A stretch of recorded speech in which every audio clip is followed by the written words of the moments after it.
బ్రహ్మంగారు తన కాలజ్ఞానంలో చెప్పినవన్నీ ఇప్పటివరకు అన్నీ జరిగాయి. మరికొన్ని ఖచ్చితంగా జరగబోతున్నాయి. భవిష్యత్తును తన మనోనేత్రంతో ముందే చూసిన బ్రహ్మంగారు రాబోయే కాలంలో ఏం జరుగుతుందనే విషయాలను ప్రతీదీ తన కాలజ్ఞానంలో స్పష్టంగా రాశారు. ఆయన రచించిన కాలజ్ఞానం పత్రాలు ఇప్పటివరకు కొన్ని లభ్యం కాగా మరికొన్ని మాత్రం ఇప్పటికీ రహస్యంగానే ఉన్నాయి. ఇక తిరుమల గురించి కూడా బ్రహ్మంగారు కాలజ్ఞానంలో రాశారు. తిరుమల లడ్డూ కల్తీ వివాదం నేపథ్యంలో బ్రహ్మంగారి కాలజ్ఞానం ఇప్పుడు మరోసారి వైరల్ గా మారింది. తిరుమల ప్రసాదం గురించి అప్పుడే బ్రహ్మంగారు మనోనేత్రంతో చూశారు అని అంటున్నారు.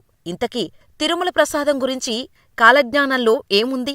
కరోనా వంటి ఒక వైరస్ వస్తుంది అని ఎవరూ కలలో కూడా ఊహించలేదు. అది కూడా చైనా వంటి దేశం నుంచి వస్తుందని, దానివల్ల మనుషులు చనిపోతారని కాలజ్ఞానంలో బ్రహ్మంగారు రాశారు. లక్షలాది ప్రజలు నచ్చేరయా, కోరంకియను జబ్బు కోటిమందికి తగిలి కోడిలాగా తూగి సచ్చేరయా శివ అని బ్రహ్మంగారు రాశారు. అంటే భారత్కు ఈశాన్య దిక్కున అని కాలజ్ఞాన పద్యంలో ఉదహరించారు. ఇప్పుడు చైనా కూడా భారత్కు ఇంచుమించు ఈశాన్య దిక్కులోనే ఉంటుంది. కాబట్టి బ్రహ్మంగారు కాలజ్ఞానంలో చెప్పిన కోరంకి అనే జబ్బు అంటే కరోనా వైరస్ అని చాలా స్పష్టంగా చెప్పారు. అది అక్షరాలా నిజమైంది. మొన్నటికి మొన్న విజయవాడకు వచ్చిన వరద విలయాన్ని చూసి బ్రహ్మంగారు చెప్పినట్టు వరద వచ్చిందని అందరూ భయపడ్డారు. బ్రహ్మంగారు అప్పుడే చెప్పారు అని వినడం మనకి పరిపాటే. అయితే ఇప్పుడు తిరుమల తిరుపతి దేవస్థానం విషయంలోనూ బ్రహ్మంగారు చెప్పిన జోస్యం నిజమయ్యే రోజులు దగ్గరకొచ్చాయా అనే అనుమానం ఇప్పుడు మొదలైంది. ఏడాదిలో 365 రోజులు ఉంటే 400కు పైగా పండుగలు తిరుమలలో జరుగుతుంటాయి. ప్రపంచంలోనే అత్యంత ఆదాయం పొందుతున్న పవిత్ర పుణ్యక్షేత్రమిది. ఇక స్వామివారి ప్రసాదమంటే అందరికీ టక్కున లడ్డూనే గుర్తుకొస్తోంది. తిరుమల లడ్డూ అంటే తెలియనివారు ఉండరు. అనేక రకాల ప్రసాదాలున్నప్పటికీ భక్తులకు అందుబాటులో ఉండేది, దొరికేది లడ్డూ మాత్రమే. అఖిలాండకోటి బ్రహ్మాండ నాయకుడికి ప్రతిరోజూ నైవేద్యాల్లో సమర్పించే అతి ముఖ్యమైనది ఈ లడ్డూనే. నిజానికి ఇలాంటి నివేదనలు శ్రీవారికి ప్రపంచంలో మరెక్కడా జరగవు. అంతెందుకు, అన్నమయ్య మొట్టమొదటిసారి తిరుమలను దర్శించినప్పుడే తిండి మొండయ్య నైవేద్య ప్రియుడంటూ కలియుగ దైవాన్ని ఆటపట్టించేవాడంట. తిరుమల వైభవం గురించి చెప్పాలంటే ముందుగా గుర్తొచ్చేది లడ్డూ ప్రసాదమే. ఆ లడ్డూ ప్రసాదం మాధుర్యానికి 310 ఏళ్ల చరిత్ర ఉంది. 1933లో తిరుమల తిరుపతి దేవస్థానం ధర్మకర్తల మండలి ఏర్పాటైన తర్వాత ఆలయంలో ప్రసాదాల వితరణ, విక్రయ కార్యక్రమాలను పెంచింది. అయితే అప్పటి వరకు బూందీ రూపంలో ప్రసాదం అందుకుంటుండగా 1940 నాటికి అది లడ్డూగా మారింది. 1940 ప్రాంతంలో కళ్యాణం మొదలైనప్పుడు లడ్డూ తయారీ మొదలైంది. సరిగ్గా అప్పటినుంచే బూందీ లడ్డూగా మారి భక్తుల చేతికి లడ్డూ అందింది. కాలక్రమంలో వడస్థానంలో లడ్డూ పూర్తిస్థాయి ప్రసాదమైంది. ఇక లడ్డూల తయారీకి వాడాల్సిన సరుకుల మోతాదును దిట్టం అనే పేరుతో తొలిసారిగా 1950లో నిర్మించి దాన్ని క్రమంగా విస్తరిస్తూ వచ్చారు టీటీడీ ధర్మకర్తల మండలి. దిట్టం పరిమాణాలను ఖరారు చేసిన టీటీడీ ఆలయ అవసరాలతో పాటు పెరుగుతున్న భక్తులకు అనుగుణంగా దిట్టాన్ని పెంచుతూ వస్తోంది. చివరిసారిగా 2001లో దిట్టాన్ని సవరించారు. మొదట్లో 5100 లడ్డూలు మాత్రమే తయారయ్యేవి. ఆ తర్వాత అది లక్షల సంఖ్యకు పెరిగింది. అయితే భక్తులకు మాధుర్యాన్ని అందించే లడ్డూ తయారీ కోసం ప్రస్తుతం చిన్న లడ్డూకు 48 వరకు ఖర్చు చేస్తోంది. పెరుగుతున్న ధరలకు అనుగుణంగా లడ్డూ ధరను 50 చేసింది. టీటీడీ తయారు చేసే లడ్డూ మరెక్కడా తయారు చేయకుండా పేటెంటు హక్కులు కూడా దక్కించుకుంది. అయితే అన్ని లడ్డూలా కాకుండా తిరుమల లడ్డూను చాలా ప్రత్యేకంగా తయారు చేస్తారు.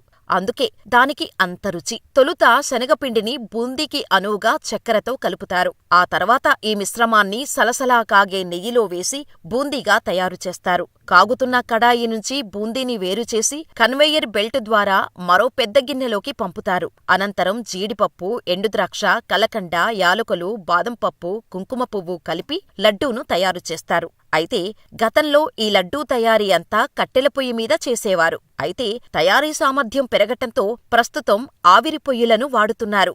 అంతేకాదు, ఈ తయారీ చేసేవాళ్లు కూడా నిష్ఠగా ఉంటే తప్ప వంటశాలలోకి అనుమతించరు. వంటశాల విషయంలోనూ అనేక నియమాలు ఉంటాయి. తయారైన ప్రసాదాలను శ్రీనివాసుని తల్లి వకుళామాత విగ్రహం వద్దకు తీసుకెళ్తారు.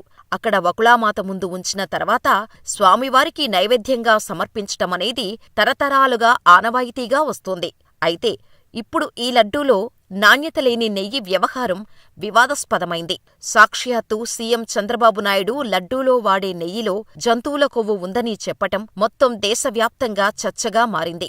ఈ లడ్డూ కేవలం ప్రసాదం కాదు, కోట్లాది భక్తుల ఎమోషన్. ఇప్పుడు ఆ ఎమోషన్సే భగ్గుమంటున్నాయి. కోట్లాది భక్తుల మనోభావాలు దెబ్బతిన్నాయి. లడ్డూల్లో వినియోగించే ఆవు నెయ్యిలో యానిమల్ ఫ్యాట్, ఫిష్ ఆయిల్ కలిశాయన్న ప్రచారంపై భక్తులు విస్మయం వ్యక్తం చేస్తున్నారు. ప్రతిదాన్ని వ్యాపారంగా చూసేవారికి టీటీడీ బాధ్యతలు అప్పగించటంతో తక్కువ ధరకే నెయ్యి దొరుకుతుందని, దశాబ్దాలుగా టీటీడీకి నెయ్యిని అందిస్తున్న నందిని నెయ్యిని కాదని వైసీపీ నేతలు లడ్డూ తయారీలో వాడే నెయ్యి టెండర్ తమిళనాడుకు చెందిన ఏఆర్ డెయిరీ వారికి అప్పగించారు. అలా గత 5 ఏళ్లలో కోట్ల రూపాయలను దోచేశారు వైసీపీ నేతలు.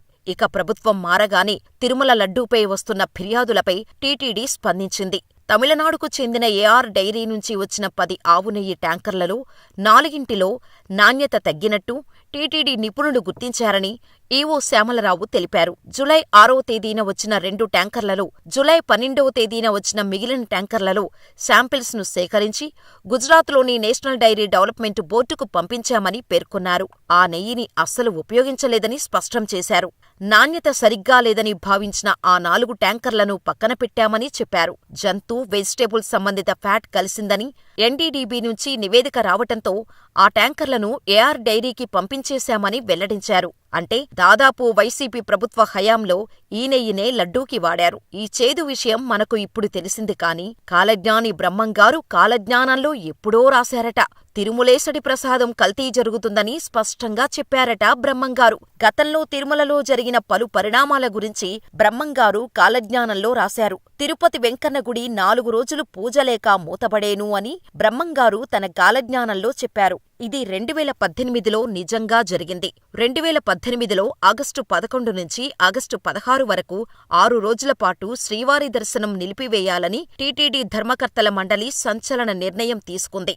ఆగమ పండితుల సలహా మేరకు ఆగస్టు 11 నుంచి ఆగస్టు 16 వరకు అష్టబంధన, బాలాలయ మహాసంప్రోక్షణ కార్యక్రమాలను తిరుమల కొండపై నిర్వహించేందుకు భక్తులను రాకుండా చూశారు. ఈ పరిణామాలు అన్నీ చూస్తుంటే లడ్డూ విషయంలో కూడా బ్రహ్మంగారు చెప్పినట్టు లడ్డూ కల్తీ అయినట్టే అని భక్తులు ఆందోళనకు గురవుతున్నారు. సాధారణంగా లడ్డూ తయారీలో వినియోగించే స్వచ్ఛమైన, సువాసన కలిగిన ఆవు నెయ్యి కోసం ఏటా సుమారు 250 కోట్ల రూపాయలు ఖర్చు పెడుతోంది టీటీడీ. ఏటా సుమారు 12 నుంచి 13 కోట్ల లడ్డూలను విక్రయిస్తుంది. వీటి విక్రయాల ద్వారా టీటీడీ ఏటా సుమారు 500 కోట్ల రూపాయలు ఆర్జిస్తోంది. కానీ టీటీడీ ఆదాయంపై కన్నేసిన వైసీపీ నేతలు తక్కువ ధరకే కల్తీ నెయ్యిని కొనుగోలు చేసి శ్రీవారి ఆదాయాన్ని దోచేశారని ఆరోపణలు వినిపిస్తున్నాయి. గత 5 ఏళ్లు తిరుమలను అడ్డగోలుగా దోచేశారని పలు హిందూ సంఘాలు సైతం మండిపడుతున్నాయి. మరి ఈ లడ్డూ విషయంపై కూటమి ప్రభుత్వం ఎటువంటి నిర్ణయం తీసుకుంటుందో చూడాలి. పలువురు ప్రముఖులు కల్తీ నెయ్యి వ్యవహారంపై సీబీఐ ఎంక్వైరీ చేయించాలని కోరుతున్నారు. కానీ ఏపీ ప్రభుత్వం మాత్రం సిట్తో దర్యాప్తు చేయిస్తానని అంటోంది. ఎటువంటి దర్యాప్తు చేసినా స్వామివారి మహాప్రసాదాన్ని కల్తీ చేసి మహాపరాధం చేసిన నిందితులను వదలొద్దని ధార్మిక సంఘాలు డిమాండ్ చేస్తున్నాయి. మరి తిరుమల లడ్డూ కల్తీ విషయంపై మీరేమనుకుంటున్నారో మాకు కామెంట్ చేసేయండి.